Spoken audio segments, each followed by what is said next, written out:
వశిష్ఠ గీత 3వ అధ్యాయం ఉత్పత్తి ప్రకరణం. నిన్నటి దినం ప్రారంభం చేసినారు. నిన్న చెప్పిన వాక్యం, ఈ ప్రపంచం యొక్క సృష్టి ఎవరికి వారు తమ మనస్సు చేత ఇంద్రియముల చేత కల్పించుకుంటున్నారు.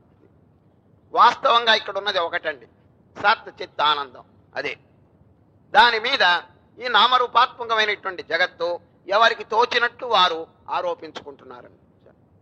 ఈ ప్రపంచం అందరికీ ఒక రకంగా ఉండదండి, ఒక్కొక్కరికి ఒక్కొక్క రకంగా ఉంటుంది. మానవులకి ఒక రకం, జంతువులకి ఒక రకం, పక్షులకి ఒక రకం, చీమలకి ఒక రకం. చూచారా, ఈ ప్రకారంగా ఉన్నది ఈ ప్రపంచం అని అనటానికి మనకేం హక్కు లేదండి. అది ఎవరికి వారు ఉపాధి అనేటువంటి తొడుగు, ఆ తొడుగు ధరించి దానిలో నుంచి చూస్తున్నారు. చూచారా, ఈ కన్ను ఇంకొక రకంగా ఉంటే ఇప్పుడు నల్లగా కనిపిస్తుంది, డార్క్నెస్ కనిపిస్తుంది. ఏది ఒకవేళ మనకి పిల్లి కళ్ళు కనుక ఉంటే ఈ ప్రపంచం అంతా చీకటిగా కనిపిస్తుంది.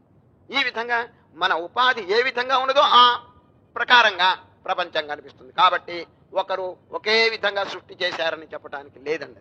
కనుకనే దృష్టి సృష్టివాదం వశిష్ఠుల వారు నిన్నటి దినం ప్రారంభం చేసినారు.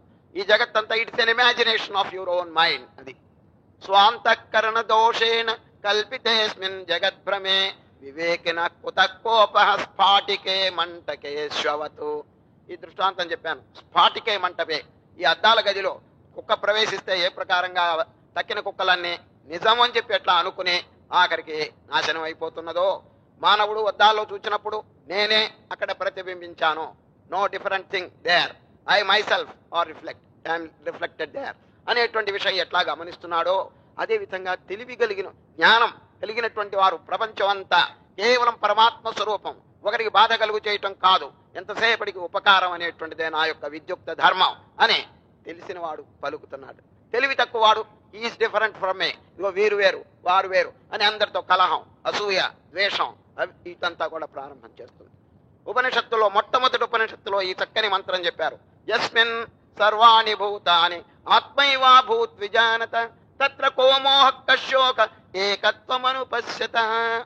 ఏకత్వం చూచే వాడికి, ఇంకా భేదం లేనిటువంటి వాడికి ఈ కోపాలు, అసూయలు ఇవన్నీ ఎక్కడి నుంచి వస్తాయి? చూడండి, వైరం, ఒకరి మీద ఒకరు వైరం, ఒక దేశం కబళించాలని చెప్పి ప్రయత్నం చేయటం. ఏమండి, ఇదంతా ఆలోచిస్తే ఎంత అజ్ఞానంలో ఉన్నారో చూడండి జనులు. వాస్తవంగా ఈ శరీరం అనేది ఎట్లా యూనిటీ, అనేక అవయవాలు ఉన్నాయండి మనకి, 11 ఇంద్రియములు ఉన్నాయి. అయినప్పటికీ అన్నీ కూడా ఎట్లా ఉంటాయి తెలిసిన యూనిటీ, చక్కగా ఐకమత్యంగా ఒకటికొకటి సహాయం చేసుకుంటాయి. కాలికి ముళ్ళు గుచ్చుకుంటే చెయ్యి వచ్చి తీసేస్తుందండి. అది చెయ్యికి ఏం పట్టిందండి? ఓ కాలు, నీకు ముళ్ళు గుచ్చుకుంటే నాకేమైనా దొరదా అంటుందండి అది?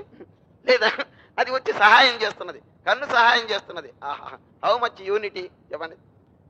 ఆకలిగా ఉన్నప్పుడు అన్ని ఇంద్రియములు కూడా పనిచేసి చూడండి, ఏదైనా ఉద్యోగం, వ్యాపారం, వ్యవసాయం, ఇవన్నీ అన్ని ఇంద్రియములు, కాలు నడుస్తున్నది, చెయ్యి పనిచేస్తున్నది, కన్ను చూస్తున్నది, మైండ్ పనిచేస్తు, ఇవన్నీ కూడా పనిచేసి ఆఖరికి ఈ శరీరాన్ని పోషణ, చక్కగా పొట్టకి అన్నం వేస్తున్నాయి. నిన్న కథ చెప్పలేదు, ఇంద్రియములన్నీ ఒకసారి తెలివి తక్కువ చేత స్ట్రైక్ చేసినట్టండి, పొట్టకి అన్నం వేయకూడదు, ఆఖరికి అవే నాశనం అయినాయండి. ఎప్పుడు దీనికి ఆహారం వేయలేదు, అన్ని ఇంద్రియాలు సడలిపోయినాయండి. అందుచేత ఈ శరీరంలో కానీ బయట కానీ అంత ఏకత్వం ఉన్నది.